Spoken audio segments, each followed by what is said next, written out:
Sağ ol qardaş, yorulmayasan.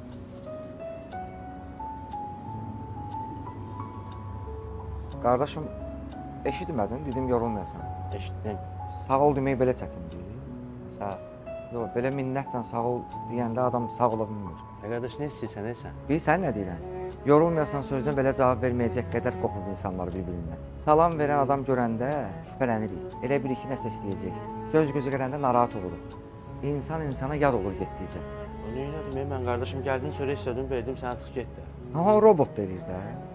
Məsələ səncə budur? Biz bayaq insanı bağ qururduq. Çox heyf ki, səndə o yoxdur. Ha, qardaşım da bu qədər də yox da. Ha, elə bu qədər. Biz danışmadığımız üçün, həm xırda şeylərə fikir vermədiyimiz üçün bəzi insani keyfiyyətləri itirmişik. İndi yorğunsan, əsəbisən, nə bilim, bəlkə də bezmisən. Başa düşürəm. Elə insanlıq da belə şeylərə görə məhv olub gedir. Çünki indi heç kimə baxmır, fikir vermir, qulaq asmır. Bunlar da artıq gəlir bizə.